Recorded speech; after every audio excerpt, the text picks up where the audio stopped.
jangan pernah percaya kalau ada orang mau nelpon atau mengirim rekening dengan alasan untuk percepatan. Iya. Ya, oh kirim sekian Pak, kirim 10 juta, nanti bisa masuk itu. Iya. Tidak ada jalannya. Tidak ada. Jalannya, karena ini sistem yang atur. Biaya perjalanan haji itu berbeda dari tahun sebelumnya. Ini seperti apa melihatnya? Jamaah sedikit agak kegiatan juga. Sekarang biaya haji itu kan 90 juta lebih. Jamaah tidak boleh berangkat kalau dalam kondisi sehat. Tidak boleh orang berangkat dalam keadaan sehat. Sakit. Jadi mau diapakan mereka ini? Apakah dibatalkan berangkat atau gimana? Terlambat pelunasan, kesehatannya tidak istiqomah. Wah itu bisa langsung sakit, langsung masuk rumah sakit itu. Beratnya ini haji ini, Banopa, karena haji ini dia dilakukan dari satu tempat ke tempat yang lain secara bersamaan. Tidak boleh mendapatkan informasi dari orang ke orang, karena dipastikan kalau mendapatkan informasi orang ke orang itu salah. Dan keliru.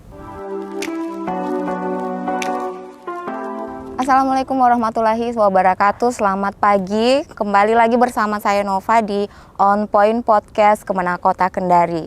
Senang sekali bisa kembali lagi di sini dan kita akan membahas hal yang sangat menarik tentunya dan sudah dinanti-nanti oleh calon jemaah haji di tahun 2024 setelah keluarnya regulasi dari pemerintah, baik itu dari Direktorat Jenderal PHU Kementerian Agama, kemudian keputusan Menteri Kesehatan, dan tentu saja keputusan Presiden Kepres nomor 6 di tahun 2024 yang keluar di tanggal 9 Januari 2024 tentang biaya perjalanan haji. Nah, seperti apa?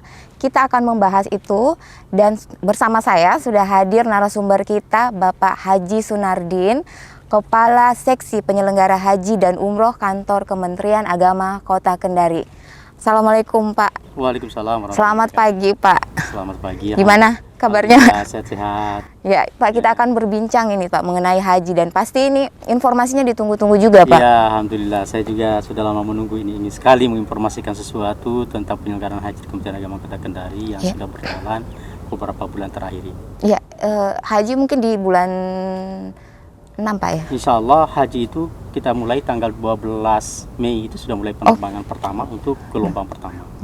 Gelombang kedua biasanya Indonesia Timur itu termasuk Sulawesi Tenggara itu biasanya dari gelombang kedua. Iya. Diperkirakan akan terbang sekitar tanggal 20-an Mei.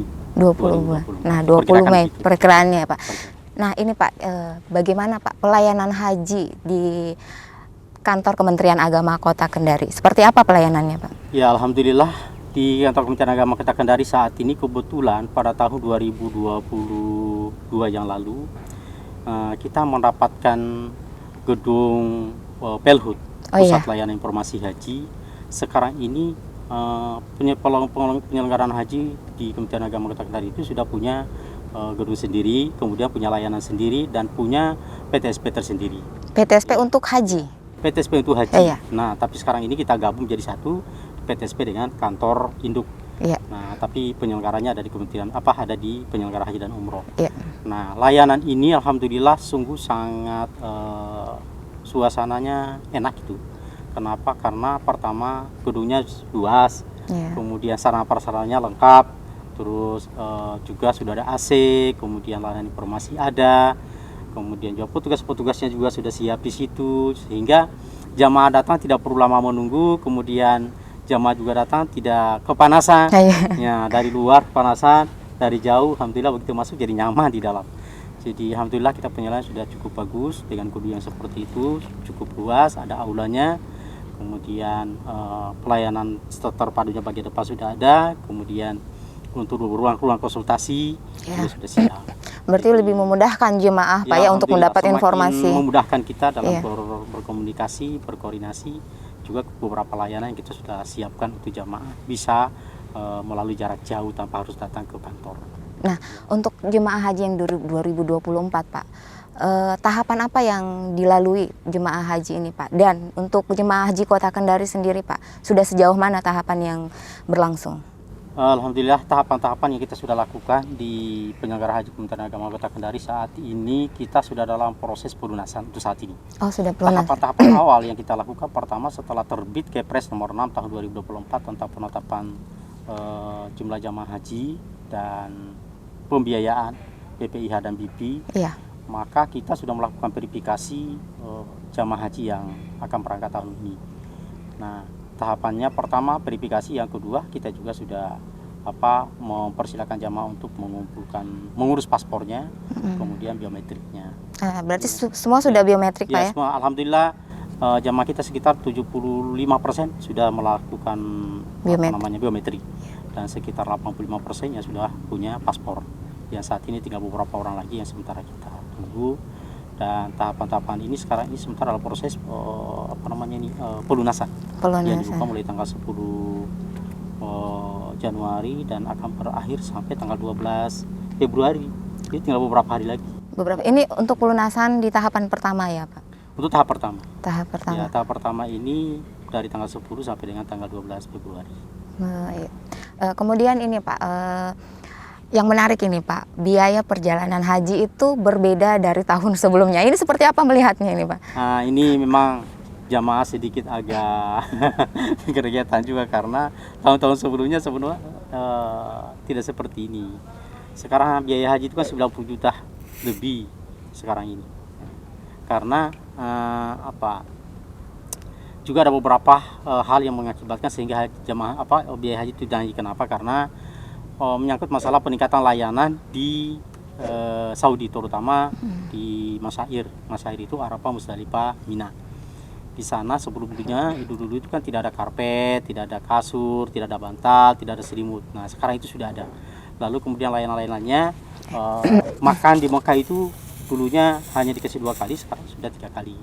Nah ada banyak peningkatan layanan sehingga itu yang mengakibatkan kenaikan biaya jamaah haji. Berarti ini ya Pak, dari segi pelayanannya pasti akan ada peningkatan ya dari naiknya biaya haji itu? Iya, pasti diseimbangkan antara biaya haji dengan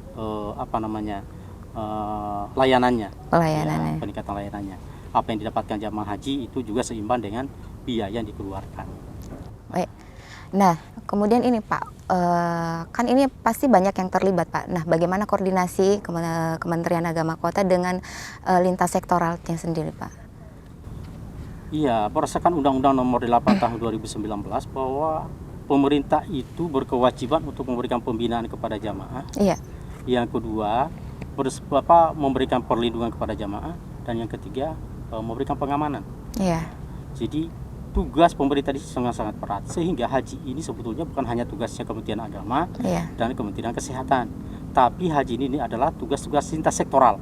Iya. Karena itu ada banyak lintas dinas-dinas yang terlibat di dalamnya. Salah satunya seperti perhubungan, Pemda Kota, kemudian kepolisian, kemudian TNI, Polri, itu ada di dalamnya. Kemudian teman-teman kita di bandara, lanut, ya, security bandara, perhubungan di bandara, itu semua itu terlibat. Nah, karena ini kegiatan-kegiatan lintas sektoral, maka kita sudah melakukan koordinasi, terutama dari Pemda Kota hubungannya dengan penyediaan bantuan transportasi lokal jamaah. Alhamdulillah tahun ini ada, tapi cuma kita belum tahu berapa besarannya. Oh, udah ada ya Pak? Alhamdulillah saya sudah dapat bocorannya dari Pak Kabag, mudah-mudahan insya Allah bisa meningkat dari tahun sebelumnya. Nah, kemudian yang kedua, kita juga sudah berkoordinasi beberapa instansi lainnya seperti imigrasi, hubungannya dengan pengelolaan paspor. Iya. Alhamdulillah sekarang sudah berjalan dengan baik dari tahun ke tahun. Kemudian juga dari pihak lanut, saya sudah pernah ketemu dan lanutnya. Ya. Walaupun itu secara formal belum saya ke kantornya, tapi kita sudah ketemu dalam sebuah pertemuan dan sudah menyampaikan bahwa ketika hari ini siap-siap lagi untuk menyelesaikan haji tahun ini. Jadi kita sudah lakukan beberapa komunikasi termasuk dinas kesehatan. Apalagi dinas kesehatan itu seringkali karena sekarang ini dalam tahapan pemeriksaan jamaah haji hubungannya dengan kesehatan di Sitoa kemarin, itu memang kita intens ketemu karena tahun ini Mbak Nova, pendaftaran haji pelunasan haji agak beda dengan tahun sebelumnya. Iya, benar. Sehingga ini harus kita koordinasikan dengan baik, terutama menyangkut malah Sitoa jamaah. Dulu tahun-tahun sebelumnya biasanya kan pelunasan dulu. Itu baru kesehatan. Ini yang saya mau tanyakan Pak. Sebelumnya kan tidak ada Pak ya. Jadi sekarang kan Istitoah kesehatan dulu baru bisa melakukan pelunasan haji. Nah ini seperti apa ini Pak? Nah itu dia. Jadi kemarin kan kita sudah bentuk timnya. Secara kebetulan dalam perintah Dirjen itu memintakan bahwa ketua tim daripada pemeriksaan kesehatan itu adalah Kepala Kantor Kementerian Agama Kota Kendari. Barusan tahun ini terjadi. Tahun-tahun sebelumnya tidak ada. Tidak ada. Nah, tahun ini kita sudah bentuk ketuanya, kemudian wakil ketuanya adalah dari Dinas Kesehatan Kota Kendari. Kami ini termasuk kepala bidang P2KP-nya dan anggotanya itu sebagai sebagai pelaksana teknis. Nah, jadi sudah berjalan, alhamdulillah. Jamaah kita yang sudah melakukan pemeriksaan itu ada 498 orang. Ya, dari jumlah kuota masuk 510. Ya, ditambah kuota cadangan ada 142. Nah, sampai saat ini itu sudah melakukan pemeriksaan dan ada memang beberapa jamaah itu yang memang terkonfirmasi belum memenuhi istiqtoah. Dan terpaksa harus kita panggil keluarganya untuk beri penjelasan itu karena jamaah tidak boleh berangkat kalau dalam kondisi sehat. Tidak boleh orang berangkat dalam keadaan sehat. Sakit. Jadi mau diapakan mereka ini? Apakah dibatalkan berangkat atau gimana? Ya. Jadi mereka ini saat ini sedang diberikan kesempatan oleh dokter pemeriksaannya. Dokter ahlinya tentu, kenapa? Itu untuk melakukan pengobatan. Pengobatan dulu sampai pada tahapan penyakitnya itu bisa sembuh, baru kita. Apa permanen atau sementara begitu Pak ya? Karena memang ada sementara itu misalnya jamaah ini harus melakukan pengobatan dulu. Jadi pendampingan obat. Kemudian ada pendampingan orang. Kemudian ada istilah tidak memenuhi istilah tidak bisa berangkat. Karena tidak memenuhi persyaratan itu. Berarti ada yang boleh berangkat dengan persyaratan itu tadi Pak ya. Obat-obatan itu tetap masih dikonsumsi. Kemudian ada yang memang sama sekali tidak bisa. Itu yang sekarang ini agak tegang-tegang jamaahnya. Begitu dibuka di aplikasi, dilihat bahwa saya istilah pendampingan. Istilah pendampingan ini tidak dipaham jamaah. Jadi maksud istilah pendampingan itu pertama pendampingan obat, kemudian pendampingan dengan alat, mungkin pakai tongkat atau kursi roda, kemudian pendampingan orang. Itu dia. Jadi ada kadang-kadang muncul datang dengan tegang, yang kenapa gimana sih seterusnya. Saya bilang tenang saja. Ya, saya jelaskan itu. Jadi pendampingan obat itu ketika jamaah mau berangkat yang punya penyakit tertentu seperti hipertensi, maka dia harus bawa obatnya. Tidak boleh tidak bawa obatnya karena di sana terbatas juga itu obat-obatan seperti itu. Karena itu jamaah diharapkan itu membawa obatnya. Kemudian yang kedua, pendampingan yang menggunakan alat bantu seperti tongkat, kan ada yang pakai tongkat, tapi kondisi badannya masih bagus, masih bisa berangkat. Kemudian ada yang pakai kursi roda. Nah, itu biasa itu kalau jamaah haji begitu. Nah, selama dia bisa melakukan aktivitas dirinya sendiri, ya seperti WC, mandi, kemudian pakai baju, itu masih bisa kita. Dan yang pendampingan kalau tahun sebelumnya kayaknya tidak ada Pak ya untuk pendampingan? Ya, 2 tahun terakhir memang tidak ada. 2022, 2023 memang tidak ada. 2022 itu pertama pembatasan kuota, yang kedua pembatasan usia. Hanya 65 tahun yang boleh. Nah, sekarang ini 2023 dibolehkan itu usia lanjut, tapi tidak ada pembatasan. Tidak ada pembatasan. Tidak ada pendampingan. Tahun 2024 ini alhamdulillah kita bersyukur kembali aturan itu berlaku, aturan-aturan sebelumnya, bahwa boleh ada pendampingan lansia, kemudian pendampingan suami istri mahram, kemudian penggabungan anak dengan orang tua yang terpisah. Itu alhamdulillah tahun ini ada, jadi enakan. Nah, untuk pendampingan penggabungan mahram ini Pak, misalnya ini ada pertanyaan titipan sebenarnya ini. Misalnya istrinya sudah mendaftar duluan Pak ini, kemudian suaminya belakangan, tapi istrinya sudah dapat kuota untuk melangsungkan berangkat haji. Nah, itu suami itu harus berapa tahun Pak supaya bisa berangkat sama-sama? Jadi, ada aturannya juga. Jadi memang harus 5 tahun. 5 tahun. Jadi 5 tahun. Lamanya. Jadi aturannya sekarang itu 13 Mei 2019. Itu baru boleh. Per 13 Mei. Berarti kalau sebelum 13 Mei 12 berarti belum bisa, Pak. Ya, 1 hari. Nah, ada yang datang bertanya. Pak, ini kan baru bulan Juni, Juli. Saya bilang itu aturannya seperti itu, tidak bisa ditawar-tawar, sudah seperti itu aturannya. Lalu kemudian juga sekarang ini kan sudah ada hampir 30-nya sudah masuk untuk mengusulkan pendampingan itu. 1, penggabungan mahram suami istri, anak orang terpisah, kemudian pendampingan lansia. Nah, itu kita sudah diseleksi. Tinggal nanti kita akan menunggu bagaimana sistem nanti, karena kita ajukan ke pusat, nanti sistem pusat melalui Siskohat yang akan mau lakukan verifikasi itu. Jadi tugas kami Kementerian Agama Kota Kendari itu hanya menginput data itu berdasarkan datanya. Berdasarkan persyarat yang ada terpenuhi, kan sistem pasti dia tolak kalau bukan keluarganya. Karena seperti misalnya lansia itu hanya boleh didampingi anaknya, anaknya atau suaminya atau saudaranya, hanya itu boleh. Tapi di luar dari itu tidak boleh, Pak ya? Tidak boleh anak mantu, kecuali yang lansia prioritas. Ada itu 11 orang lansia prioritas, hanya boleh didampingi 2. Satu anaknya, yang kedua anak mantunya. Tidak boleh saudaranya, karena dipastikan saudaranya sudah tua juga. Kalau sudah usianya kakaknya 98 tahun, kira-kira dia kira-kira berapa. Jadi tidak bisa mendamping. Jadi harus anaknya, kemudian anak mantunya masih muda-muda. Nah, itu juga semua tidak serta-merta setelah masuk di input sudah berharap besar bahwa dia itu belum, karena kita masih menunggu lagi dari pusat gimana. Nah, kalau ini ada pertanyaan lagi seperti ini, Pak. Misalnya yang sudah berangkat haji, kemudian mau mendaftar haji itu seperti apa lagi, Pak? Kalau yang pendaftaran haji itu kan perjalanan normal saja. Sekarang setoran awalnya 25 juta. Persyaratannya harus ada KTP, kartu keluarga, kemudian akte kelahiran. Dan daftar tunggunya itu loh. Nah, hari ini kalau Pak mendaftar, maka tunggu 28 tahun yang akan datang. 20 tahun. 28 tahun. 28 tahun, Pak. Jadi kalau sekarang usianya berapa sekarang? Baik. Usianya sudah hampir 40 ini, Pak. Nah, misalnya 40. Menunggu 28 tahun yang akan datang. Berarti 28 tahun ditambah 40 berarti 68 tahun.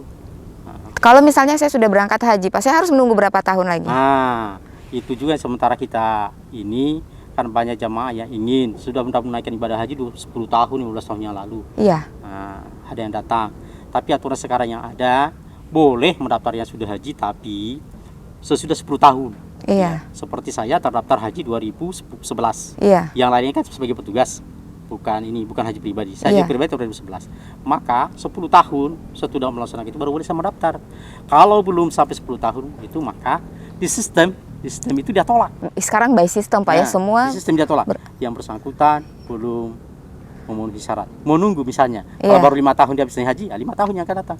Jadi menunggu 10 tahun habis haji, kemudian menunggu 28 tahun. Menunggu daftar antrian lagi, Pak. Berarti 10 tambah 28, berarti 38 tahun. Nah, untuk ini, Pak, untuk kuota tambahan seperti apa, Pak? Karena saya dengar ini ada kuota tambahan. Dan untuk Sulawesi Tenggara seperti apa, dan Kota Kendari bagaimana, Pak? Ya, kuota tambahan itu sebetulnya sudah diumumkan secara nasional ada 20 ribu. Ya, ada 20 ribu. Sulawesi Tenggara itu saya lihat di sistem yang sudah dibagi itu ada 94 orang. 94 yang sudah diplot. Saya lihat itu di di SK Dirjen. Keluar beberapa hari yang lalu itu kita dapat 94 orang.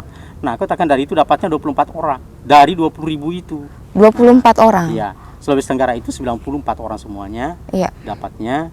Nah, tapi ini kan mereka-mereka ini sebahagian besar juga masih ada yang tidak melunasi. Ini juga Mbak Nova, ini jadi masalah sekarang. Kenapa? Karena jamaah-jamaah kita ini dari 500 kuota itu ditambah 24 itu hampir 600-an semuanya yang tidak melakukan pelunasan itu masih lebih 100. Masih ada 100 orang. Masih lebih 100. Nah, itu kira-kira kendalanya di mana ini, Pak? Nah, kendalanya banyak macam. Satu, mereka ini belum mendapatkan izin dari atasan langsungnya karena mereka petugas, pegawai, dan mungkin di BUMN dan lain sebagainya. Yang kedua, karena memang dia sakit. Sakitnya posisinya dalam posisi sulit, belum bisa berangkat. Kemudian ketiga, sebagian besar itu karena biaya yang belum mencukupi. Sehingga itu mereka penundaan. Nah, ini Pak yang saya mau tanyakan, komunikasi seperti apa yang dibangun Kementerian Agama Kota Kendari khususnya terhadap calon jemaah hajinya, Pak, baik itu terkait pelunasan atau mungkin ada informasi-informasi yang lain yang mereka harus ketahui. Contohnya kemarin itu mungkin pada saat pembayaran kan itu pembayarannya itu di BPS ya, Pak, yang bank penerima setoran itu, dan kemudian mereka harus terdaftar terbaca di aplikasi Pintar Haji kalau tidak salah. Oh iya, Dan itu hubungannya dengan Pemkes. Iya. Kemarin itu kan saat awal pelunasan itu jadi masalah. Iya. Kenapa? Karena sistem dari Siskohat kesehatan ketika diupload itu belum terkonfirmasi dengan sistem Siskohat yang ada di bank. Nah, sehingga kemarin itu sempat terkendala, jamaah sudah sudah ke bank tapi ternyata belum bisa dibuka. Nah, itu kita sudah melakukan pertemuan teman-teman kita dari bank, teman-teman kita dari kesehatan, kemudian dari Kementerian Agama bersama dengan jamaah. Nah, untuk mensinkronisasikan semua itu, dan alhamdulillah semua sudah terselesaikan.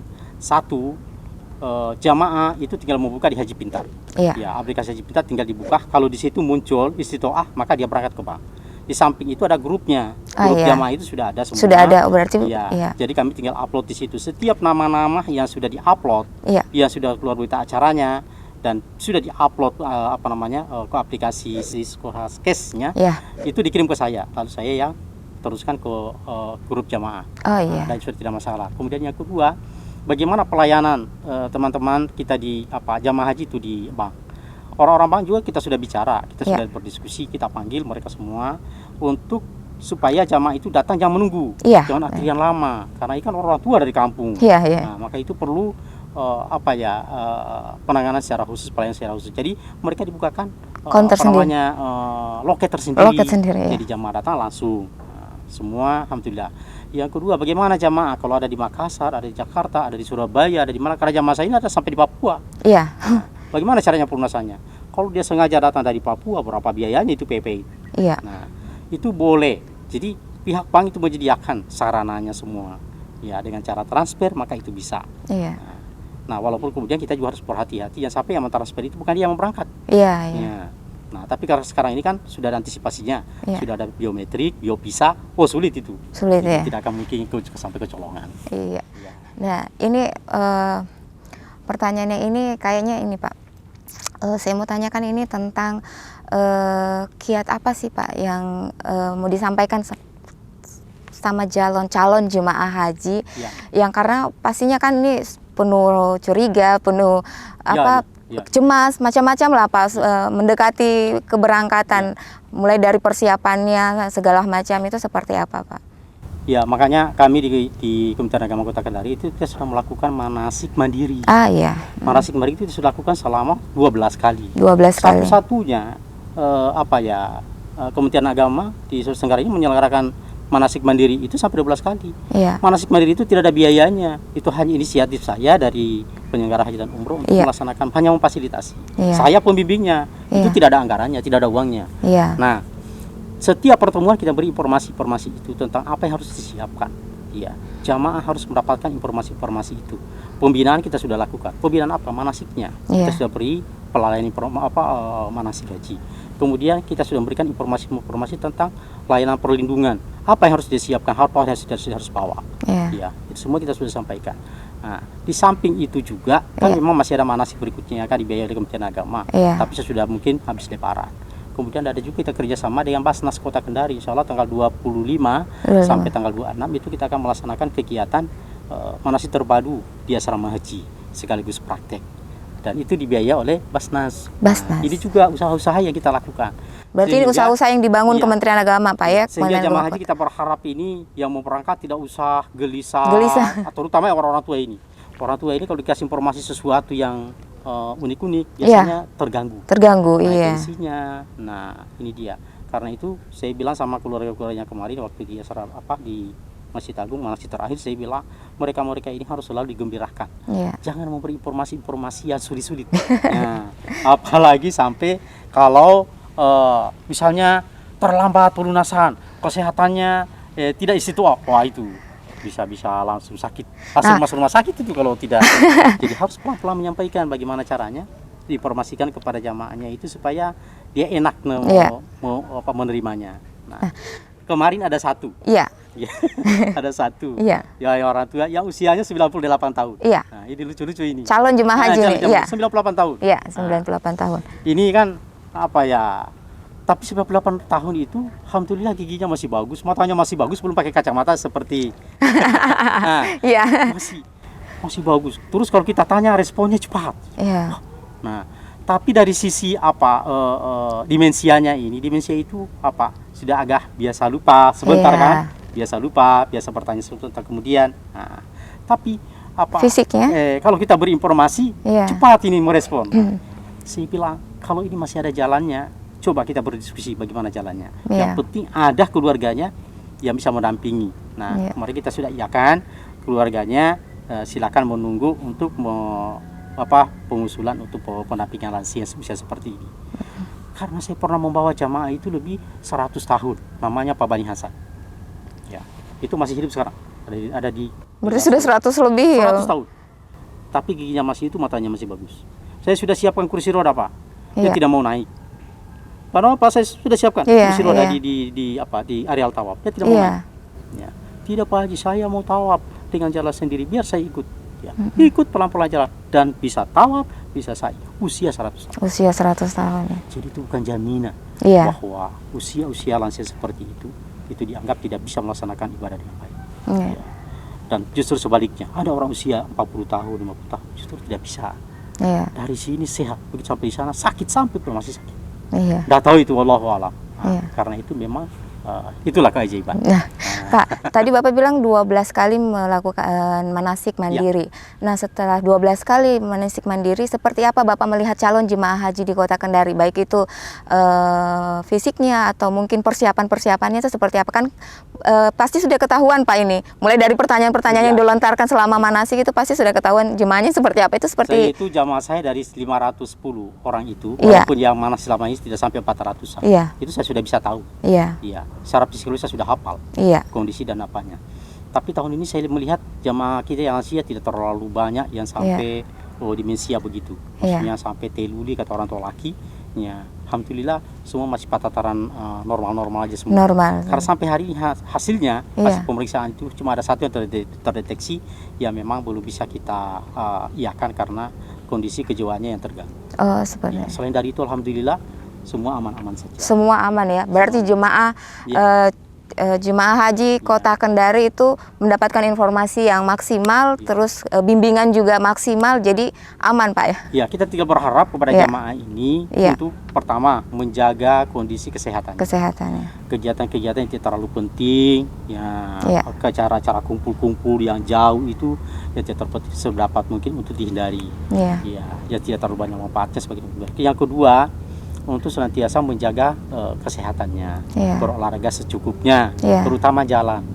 Beratnya ini haji ini, Banopak, karena haji ini dia dilakukan dari satu tempat ke tempat yang lain secara bersamaan. Misalnya tanggal 8 Zulhijjah semua jamaah dari Mekah harus masuk ke Arafah. Tidak boleh disimpan. Sebagian bilang nanti besok, nanti lusa, tidak bisa karena tanggal 9 itu harus wukuf. Harus wukuf, tidak bisa, harus ada ke sana semua. Nah, harus berangkat semua. Kemudian tanggal 10 itu malamnya itu sudah harus bergeser ke Musdalifah. Semuanya tidak bisa satu-satu, bilang sebagian diri disimpan dulu nanti besok, tidak bisa, bersamaan. Dari situ kemudian tanggal 10 subuhnya kita sudah berada di Mina. Berarti ini Pak ya, fisik. Jadi memang ibadah yang menggunakan fisik karena itu harus banyak latihan jalan secukupnya, jangan juga terlalu paksa, tapi minimal latihan jalan. Karena turun dari terminal ternyata ke Masjidil Haram itu tidak terasa, ternyata 1 kilo juga itu jalan kaki. Cuma karena banyak orang kita semangat, nanti pulang baru pijit-pijit betul. Nah, seperti itu kondisinya. Pak. Tapi ini jangan dipikirkan. Jadi jangan terlalu pikirkan hal yang seperti itu karena ini juga bahagian dari seninya orang beribadah. Serahkan semua kepada Allah. Terus ini Pak, setelah pelunasan, kemudian untuk pembagian, pembagian ya Pak, pembagian kloter atau? Saya kemarin waktu manasik terakhir sudah saya sampaikan bahwa tanggal 12 hari Senin. Hari Senin ini, 12 ini ya. Tanggal 12 ini segera untuk mengumpulkan daftar nama-nama kelompoknya. Kelompok itu misalnya suami istri, anaknya, tantenya, omnya, bapaknya. Silakan kami satu kelompok di situ. Tapi aturannya 4 laki-laki, 7 perempuan. 11 orang. Sudah ditunjuk di situ ketua argunya siapa. Nanti ketua rombongan kami yang atur. Nanti setelah masuk itu kami akan segera susun untuk rombongannya, lalu kemudian kita bentuk kloter bayangan. Biasanya Kota Kendari itu ada 2 kloter. Ada 2 kloter. Satu kloter itu satu kloter tambahan atau gabungan. Ini kayaknya dibutuhkan ini Pak, jemaah haji Kota Kendari berarti ada 2 kloter Pak ya? Iya, insya Allah. Insya Allah ada 2 kloter itu, dan biasanya saya minta jangan terlalu jauh jaraknya. Misalnya kalau misalnya kloter 24 misalnya berangkat tanggal 5, maka kita minta kloter 25-nya dia berangkat tanggal 26. Berarti tidak terlalu jauh. Supaya jangan terlalu jauh. Persoalannya operasionalnya kita itu kita terlalu lama tinggal di asrama haji sampai tenaga kita juga terbatas. Nah, asrama haji di Makassar, embarkasi Makassar berarti Pak. Untuk biaya lokalnya ini Pak seperti apa? Insya Allah kita lagi rencana mungkin awal bulan Maret pada saat pembukaan manasik kita akan mulai bahas untuk biaya lokalnya. Tahun lalu itu agak besar 3,8 3.800.000. Di dalamnya sudah include pesawat pulang pergi, kemudian biaya akomodasi, konsumsi, dan angkutan-angkutan barangnya. Yang paling banyak menjadi anggaran di situ adalah angkutan barangnya, kopornya terutama itu, karena tidak bisa dia bergerak sendiri. Pak Nova, itu kopor tidak bisa disorong-sorong saja, harus diangkat. Yang diangkat itu harus manusia. Nah, bisa bayangkan kalau kita ke Jakarta sendiri, punya tas-tas kecil saja itu, ada security bandara kita kasih, kadang-kadang kita bayar 50.000. Hanya kecil. Nah, ini koper besar. Ada 2. Ada koper besar, ada tas kecil. Tas kecil, Itu semua kan tidak bisa. Apalagi kalau sudah nenek-nenek, kakek-kakek itu kan tidak mungkin dia mau pikul itu. Berarti biaya lokalnya untuk ini akan dibahas? Iya, nanti akan kita bahas nanti di awal-awal Maret. Kita sampaikan. Tadi itu kita bahas bersama dengan teman-teman dari penerbangan, kemudian dari Kesra kami panggil, kedua kami tanya, apa yang Bapak siapkan? Supaya yang Bapak sudah siapkan, jangan lagi kita anggarkan. Gitu, supaya terbuka, biar semuanya ini jadi terang benderang, sehingga jangan ada fitnah dan dusta di antara. Oke, ini pertanyaan terakhir Pak. Harapannya Bapak selama perjalanan haji di 2020 menuju perjalanan haji 2024 ini, khususnya untuk Kota Kendari, seperti apa Pak? Pertama, kami di Kementerian Agama Kota Kendari di bidang penyelenggara haji dan umroh membuka ruang koordinasi dan komunikasi. Baik itu melalui WA grupnya yang sudah ada, lewat telepon secara langsung pada saya. Itu informasinya terpusat, tidak boleh mendapatkan informasi dari orang ke orang, karena dipastikan kalau mendapatkan informasi orang ke orang itu salah dan keliru. Nah, kalau dari kami, insya Allah saya punya jaringan komunikasi mulai dari tingkat pusat, provinsi, dan di sini kami punya informasi jaringan informasi yang valid, misalkan tidak akan salah. Termasuk itu yang kemarin juga yang kita khawatirkan, jangan sampai ada penipuan. Waktu-waktu mau pelunasan itu kan gentayangan itu para penipu-penipu itu, suruh kirim ke sini kalau mau cepat berangkat. Saya mau sampaikan di tempat ini, melalui podcast ini, teman-teman, ini saya ucapkan terima kasih ini dari Kaswami luar biasa. Nah, ini saya minta terima kasih banyak. Saya menginformasi kepada jamaah bahwa jangan pernah percaya kalau ada orang menelpon atau mengirim rekening dengan alasan untuk percepatan. Apalagi sekarang kita lagi mengusul untuk pendampingan. Kirim sekian Pak, kirim 10 juta, nanti bisa masuk itu. Tidak ada jalannya. Jalannya, karena ini sistem yang atur. Saya jujur katakan, saya punya bapak 2023 kemarin baru berangkat, usianya 82 tahun. Saya punya istri mendaftar 2013. Kalau saya mau berpikir mencari jalan-jalannya, sudah lama saya kasih berangkat. Tapi ternyata saya tidak lakukan, karena tidak ada jalan. Tidak ada jalannya juga. Caranya? Tidak usah. Kalau ada yang menjanjikan bilang cepat berangkat itu bohong itu. Walaupun memang ini haji ini seperti itu, anak gadis, elok, rupawan, cantik. Setiap kalau dia lewat banyak orang mau memeluknya. Itulah haji sekarang. Karena dikiranya uangnya banyak, karena bukan main biaya haji berapa itu. Sekarang itu tinggal di BPKH, tapi itu semua tersistem. Ada undang-undang yang mengatur, tidak bisa keluar sembarangan. Semua dikelola secara profesional. Jadi sudahlah, tidak usah menuduh kiri kanan. Insya Allah kita kerja profesional, terbuka, transparan. Nah, yang paling terakhir, jamaah kita mengharap kepada seluruh jamaah yang akan berangkat untuk selalu berkomunikasi, untuk mendapatkan informasi-informasi yang valid dan akurat dari kantor Kementerian Agama Kota Kendari melalui penyelenggara haji dan umroh, biar semua jadi aman, tenang, dan insya Allah setiap perkembangan yang ada nanti kita akan sampaikan, kita share di grupnya. Baik. Terima kasih banyak Pak atas waktunya, atas informasinya yang sangat ditunggu-tunggu oleh calon jemaah haji juga Pak ya. Baik, demikianlah bincang kita bersama Bapak Haji Sunardin, dan saya rasa cukup. Kita akan bertemu lagi di lain kesempatan. Assalamualaikum warahmatullahi wabarakatuh. Waalaikumsalam warahmatullahi wabarakatuh.